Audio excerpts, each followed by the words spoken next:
Hello friends, it's Akash here. दोस्तों, आज मैं लेके आया हूं एक ऐसे इंसान की बायोग्राफी जिन्हें भारतीय परमाणु कार्यक्रम का जनक कहा जाता है। उनकी बदौलत भारतीय परमाणु कार्यक्रम विश्व के उन्नत और सफल परमाणु कार्यक्रमों में शामिल किया जाता है।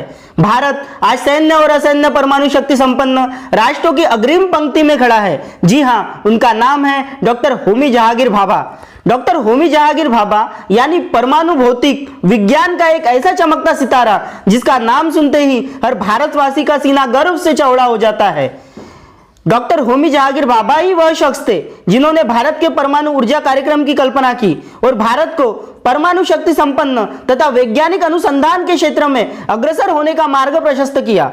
मुट्ठी भर वैज्ञानिकों की सहायता से परमाणु क्षेत्र में अनुसंधान का कार्य शुरू करने वाले डॉक्टर भाभा ने समय से पहले ही परमाणु ऊर्जा की क्षमता और अलग अलग क्षेत्रों में उसके उपयोग और संभावनाओं की परिकल्पना कर ली थी। यही वजह है कि उन्हें भारतीय परमाणु ऊर्जा कार्यक्रम का जनक कहा जाता है।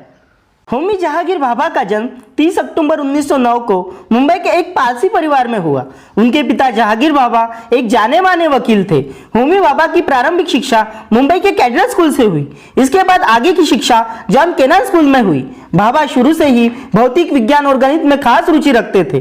12वीं की परीक्षा एल्फिंस्टन कॉलेज मुंबई से करने के बाद उन्होंने रॉयल इंस्टीट्यूट ऑफ साइंस में बीएससी की परीक्षा पास की और साल 1927 में होमी भाभा आगे की पढ़ाई के लिए इंग्लैंड चले गए और वहां उन्होंने कैम्ब्रिज विश्वविद्यालय से मैकेनिकल इंजीनियरिंग की परीक्षा पास की। साल 1934 में कैम्ब्रिज यूनिवर्सिटी से उन्होंने डॉक्टरेट की उपाधि हासिल की। भाभा ने जर्मनी में कॉस्मिक किरणों का अध्ययन किया और उन पर उनके प्रयोग भी किए। वर्ष 1933 में डॉक्टरेट की उपाधि मिलने से पहले भाभा ने अपना research paper the observation of cosmic radiation professor के पास सबमिट किया। उन्होंने कॉस्मिक किरणों को अवशेषण और इलेक्ट्रॉन्स उत्पन्न करने की क्षमताओं को प्रदर्शित किया। इस शोध पत्र के लिए उन्हें साल 1934 में आइजैक न्यूटन स्टूडेंटशिप भी मिली। डॉक्टर भाभा अपनी शिक्षा पूरी करने के बाद वह बेंगलुरु के इंडियन इंस्टीट्यूट ऑफ साइंस से जुड़ गए। वो साल 1940 में रीडर पद के लिए नियुक्त हुए। इंडियन इंस्टीट्यूट ऑफ साइंस में उन्होंने कॉस्मिक किरणों की खोज के लिए एक अलग विभाग की स्थापना की। कॉस्मिक किरणों पर उनकी खोज के चलते उन्हें साल 1941 में रॉयल सोसाइटी का सदस्य चुन लिया गया और उनकी उपलब्धियों को देखते हुए साल 1944 में मात्र 31 साल की उम्र में उन्हें प्रोफेसर बना दिया गया। बहुमुखी प्रतिभा के धनी डॉक्टर होमी जहांगीर भाभा की शास्त्रीय संगीत, मूर्तिकला, चित्रकला और नृत्य के क्षेत्र में गहरी रुचि और पकड़ थी। वैज्ञानिक और नोबेल प्राइज विजेता सर डॉक्टर सीवी रमन उन्हें भारत का लियोनार्डो दा विंची भी कहा करते थे। भारत को परमाणु शक्ति संपन्न बनाने के मिशन में प्रथम कदम के तौर पर उन्होंने मार्च 1944 में सर दोराबजी टाटा ट्रस्ट को मूलभूत भौतिकी पर शोध के लिए एक संस्थान बनाने का प्रस्ताव रखा। साल 1948 में डॉक्टर भाभा ने भारतीय परमाणु ऊर्जा आयोग की स्थापना की और अंतर्राष्ट्रीय परमाणु ऊर्जा मंचों पर भारत का प्रतिनिधित्व किया। साल 1955 में संयुक्त राष्ट्र संघ द्वारा आयोजित शांतिपूर्ण कार्यों के लिए परमाणु ऊर्जा का उपयोग के पहले सम्मेलन में डॉक्टर होमी भाभा को सभापति बनाया गया। होमी जहांगीर भाभा शांतिपूर्ण कार्यों के लिए परमाणु ऊर्जा के उपयोग के पक्ष में थे।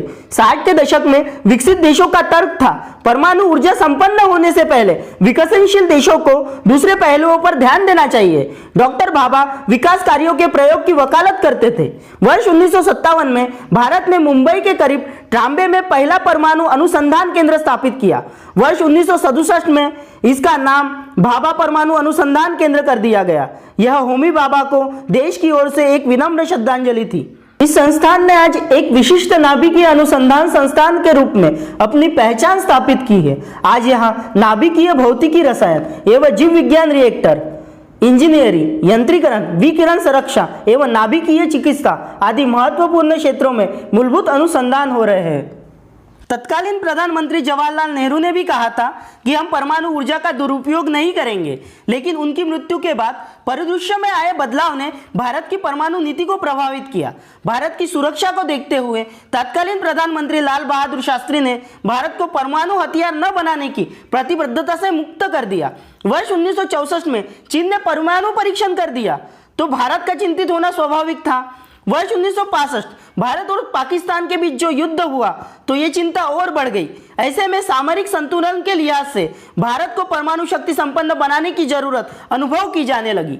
18 मई 1974 को भारत ने पोखरण में ही भारत का पहला भूमिगत परमाणु परीक्षण किया। यह भारत की परमाणु शक्ति का पहला सार्वजनिक प्रदर्शन था। इसके बाद 11 मई और 13 मई 1998 को भारत ने पोखरण में ही दूसरा परमाणु परीक्षण किया। वर्ष 2013 की अपनी नई परमाणु नीति में भी भारत ने परमाणु हथियारों का अपनी तरफ से पहले प्रयोग नहीं करने का ऐलान किया। इसके साथ ही यह भी कहा कि परमाणु हमला होने पर भारत इसका कड़ा जवाब देगा। होमी जहांगीर भाभा ने भारत को परमाणु शक्ति संपन्न बनाने का जो सपना देखा था वह अपने विस्तृत स्वरूप में आगे बढ़ रहा है। आज भारत के पास रक्षा क्षेत्र में कई परमाणु मिसाइलें हैं, जिनमें अग्नि और पृथ्वी जैसी मिसाइलें शामिल है। वर्तमान में भारत के पास करीब 7 परमाणु संयंत्र है। वहीं दूसरी तरफ भारत में परमाणु ऊर्जा का इस्तेमाल कृषि, उद्योग और औषधि निर्माण तथा प्राणी शास्त्र समेत विविध क्षेत्रों में किया जा रहा है। 24 जनवरी 1966 को एक विमान दुर्घटना में भारत के इस प्रमुख वैज्ञानिक की मृत्यु हो गई। उनकी मृत्यु से पहले उन्होंने ऑल इंडिया रेडियो चैनल पे एक ऐसा स्टेटमेंट दिया था कि अगर गवर्नमेंट उन्हें परमिशन दे तो भारत के पास इतनी कैपेबिलिटी है कि वह सिर्फ 18 महीने के अंदर एक न्यूक्लियर बॉम्ब बना सकता है। इसलिए उनकी मृत्यु अमेरिका ने रहस्यमयी तरीके से करा दी, ऐसा भी कहा जाता है। तो दोस्तों, यह थी एक ऐसे वैज्ञानिक की कहानी जिनके वजह से आज भारत परमाणु संपन्न राष्ट्र बना। अगर आपको ये वीडियो अच्छा लगा हो तो लाइक कीजिए, दोस्तों के साथ शेयर कीजिए और बने रहिए हमारे चैनल क्रिएटिव 3 कलर्स के साथ। जय हिंद।